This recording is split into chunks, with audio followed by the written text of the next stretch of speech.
datang di segmen pertama kita, SII Story. Di sini kita bakal ngebahas mengenai kejadian-kejadian menarik di dalam sejarah. Karena kita tahu sejarah itu berulang, jadi kita perlu mengambil pembelajaran dari apa yang dulu pernah terjadi. Semoga segmen ini bisa bermanfaat ya untuk kita semua. Perang Salib, perang yang katanya perang suci. Rasanya kita sudah nggak asing lagi kan sama yang namanya Perang Salib? Soalnya cerita mengenai Perang Salib udah sering diangkat. Mulai dari novel, komik, film, TV series, sampai ke video games. Perang Salib seringkali dipandang sebagai perang suci untuk membela agama. Tapi fakta sejarah berkata lain. Ada berbagai macam hal di Perang Salib yang membuat kita justru jadi bertanya-tanya. Apa benar ini perang suci untuk membela agama? Atau sekedar perang yang membawa-bawa nama agama, padahal ujung-ujungnya untuk kepentingan duniawi saja? Yuk kita simak lebih lanjut. Perang Salib terjadi beberapa kali, dan periodenya pun panjang banget. Dari tahun 1096 sampai 1291. Hampir 200 tahun loh. Dan pasti banyak yang tahu kalau Perang Salib itu adalah perang Kristen melawan Islam. Ya benar, walaupun tidak sepenuhnya benar. Karena sepanjang Perang Salib, yang saling perang gak cuma pasukan Kristen melawan Islam aja loh. Tetapi juga ada perang antara Kristen Timur melawan Kristen Barat. Bahkan ada juga perang antara sesama pasukan tentara salib, yaitu Kesatria Templar melawan Hospitaller. Intinya perang salib ini sebenarnya kompleks, gak cuma sekedar perang agama untuk memperebutkan Yerusalem yang merupakan kota suci buat umat Islam, Kristen, dan Judaisme atau Yahudi. Sumber sejarah kian meyakini bahwa penyebab perang salib adalah demi kepentingan agama, politik, ekonomi, dan sosial. Tapi yang sering kita dengarkan, agama dipandang motif utama yang menyulut berkobarnya perang salib. Agama jadi penyulut berkobarnya perang salib karena orang Kristen Eropa merasa kehilangan kebebasan dan keamanan untuk beribadah di tanah suci Yerusalem. Dari situ, Paus Urbanus II menyerukan semangat untuk melancarkan perang melawan kaum muslimin. Padahal kala itu, dinasti Seljuk hanya menerapkan kebijakan yang baru agar tidak tercipta ancaman ketika umat Kristiani beribadah di Yerusalem. Kebijakan yang ditanggapi berlawanan inilah yang mendorong sebagian besar masyarakat Kristen untuk berpartisipasi dalam perang salib dengan tujuan utamanya, yakni merebut tanah suci Baitul Maqdis atau yang sering kita dengar Yerusalem.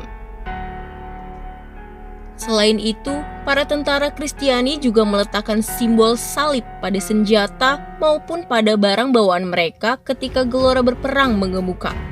Mulai dari rakyat biasa, petani, bangsawan, raja, bahkan anak-anak kecil bergabung dalam perang salib. Sebab mereka meyakini dengan ikut perang salib, mereka akan dapat keselamatan, pengampunan dari seluruh dosa dan hadiah di akhirat nanti. Makanya, mereka berbondong-bondong datang ke Yerusalem dengan cita-cita murni bahwa orang Kristen dan situs Kristen harus dilindungi dari orang kafir, yakni umat Muslim.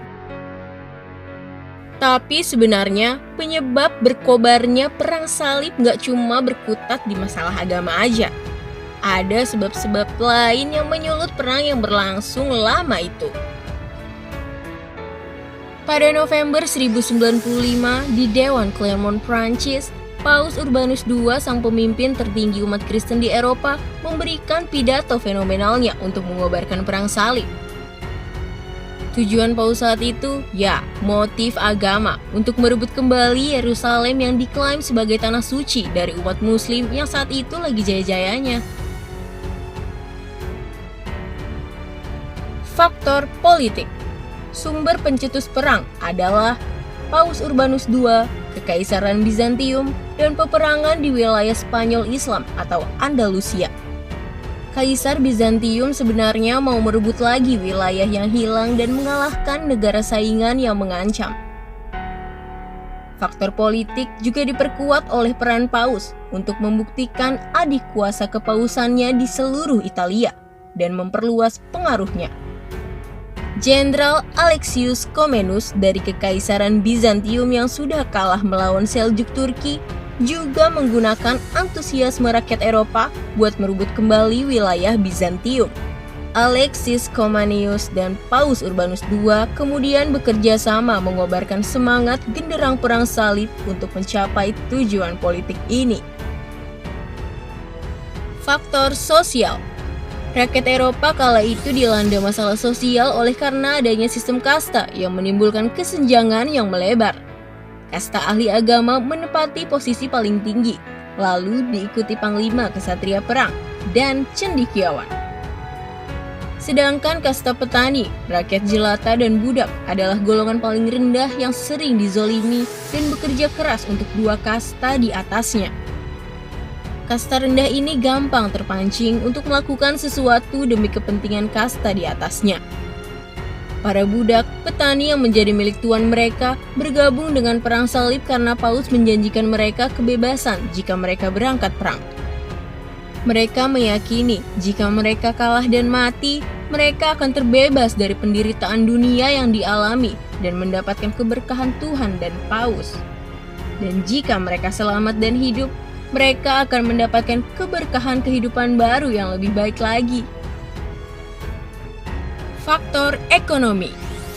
Ekonomi juga jadi salah satu faktor yang mendorong perang salib. Para pedagang kala itu mengincar kekayaan negara-negara timur. Paus Urbanus pun dalam khutbahnya juga mengungkapkan pentingnya faktor ekonomi bagi bangsa Eropa. Para pedagang kemudian memonopoli pusat perdagangan penting yang saat itu berada di bawah kendali Muslim dan mendapatkan uang dengan mengirimkan tentara salib ke Timur Tengah. Diperkirakan 90.000 pria, wanita, hingga anak-anak dari semua kelas dibujuk oleh para pemimpin politik dan agama untuk berpartisipasi dalam awal perang salib, yakni tahun 1095 hingga 1102 Masehi. Perang salib kemudian mengatur panggung untuk beberapa perintah militer kesatria agama, termasuk kesatria Templar, kesatria Teutonic, dan Hospitallers. Diperkirakan 90.000 pria, wanita, hingga anak-anak dari semua kelas dibujuk oleh para pemimpin politik dan agama untuk berpartisipasi dalam awal perang salib, yakni 1095 sampai 1102. Seperti yang udah kita lihat kan, perang salib adalah peristiwa besar abad pertengahan dan berujung memiliki dampak besar gak hanya di Eropa dan Timur Tengah saja, namun juga di dunia pada saat itu. Dampak nyata perang salib dilihat dari jatuhnya ribuan korban jiwa yang mengikuti perang dari kedua belah pihak di Eropa dan Timur Tengah. Perang salib yang katanya bermotif agama membela umat Kristen ternyata justru semakin memecah umat Kristen di barat dan umat Kristen di timur. Bahkan berujung pada kehancuran Kekaisaran Bizantium yang merupakan kekaisaran Kristen Ortodoks. Peningkatan xenofobia dan intoleransi Kristen dan Muslim serta Kristen dan Yahudi juga amat terlihat usai perang. Lalu, adanya peningkatan peran dan prestis pada Paus dan Gereja Katolik dalam urusan sekuler. Selain dampak-dampak tersebut, ada pula loh dampak yang bisa dibilang baik dari perang salib. Ya, walaupun gak sebanyak kerugiannya ya, misalnya di bidang agama, ilmu pengetahuan, dan sosial ekonomi. Salah satu dampak besar perang salib adalah meningkatnya interaksi antara masyarakat dan kelompok orang yang berbeda. Semisal, perang salib menyebabkan agama Kristen, Yudaisme, dan Islam berbenturan kan? Nah, dalam konflik ini, orang-orang dari semua agama menempuh jarak yang sangat jauh untuk memperebutkan kota Yerusalem. Seperti kita semua ketahui, kota Yerusalem masing-masing agama menganggap penting bagi warisan agamanya. Benturan cita-cita agama inilah yang menyebabkan terjadinya pertukaran pemikiran di antara kelompok-kelompok agama yang berbeda. Ini juga bisa membantu prinsip-prinsip masing-masing agama menyebar ke daerah-daerah baru. Di luar agama, interaksi antara kelompok orang yang berbeda menyebabkan penyebaran pengetahuan ilmiah dan filosofis. Keberadaan jalur sutra telah menyebabkan penyebaran besar-besaran bagi ide dan pengetahuan di seluruh Eurasia. Pada pecahnya Perang Salib di abad ke-11, Timur Tengah merupakan pusat utama pembelajaran dan pengetahuan. Oleh karena lokasi geografisnya, peradaban Timur Tengah utama berada di persimpangan jalur sutra, dan oleh karena itu sangat diuntungkan dengan memiliki akses ke pengetahuan Eropa dan Asia. Jadi, ketika tentara salib Eropa berhubungan dengan orang-orang Timur Tengah, mereka dihadapkan pada ide-ide dan penemuan-penemuan baru yang akhirnya kembali ke masyarakat Eropa. Contoh lagi ya, orang Eropa belajar pemahaman baru tentang matematika dari matematikawan Timur Tengah yang paling maju pada saat itu. Juga terkait dengan pengetahuan, masyarakat yang berbeda yang terlibat dalam perang salib terimbas budaya masing-masing. Ini berarti bahwa masing-masing pihak belajar pemahaman baru tentang makanan, praktik budaya, maupun perayaan atau yang lainnya. Sedangkan di bidang ekonomi, ziarah ribuan orang Eropa ke Tanah Suci menciptakan kebutuhan akan rute baru untuk pengiriman pasokan makan dan mempersenjatai tentara salib. Dengan demikian, banyak toko dan pasar berdiri di sepanjang rute ke Tanah Suci. Namun, Perang Salib memutuskan jalur perdagangan Asia dan Eropa, apalagi dengan dikuasainya Konstantinopel oleh Turki Utsmani, yang sebelumnya merupakan salah satu kekuasaan kerajaan Bizantium. Bangsa Eropa akhirnya tertantang mengadakan penjelajahan samudra untuk mencari daerah penghasil barang-barang yang dibutuhkannya, terutama rempah-rempah.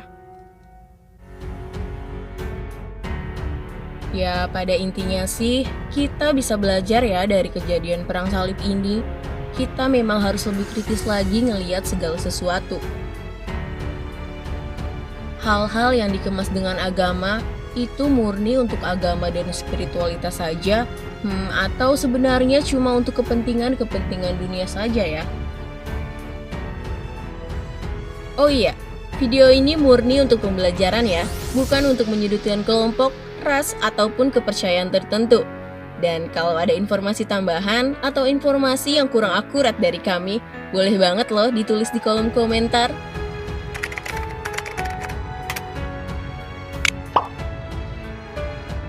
Terima kasih sudah menonton sampai habis ya. Stay safe and stay healthy ya semuanya.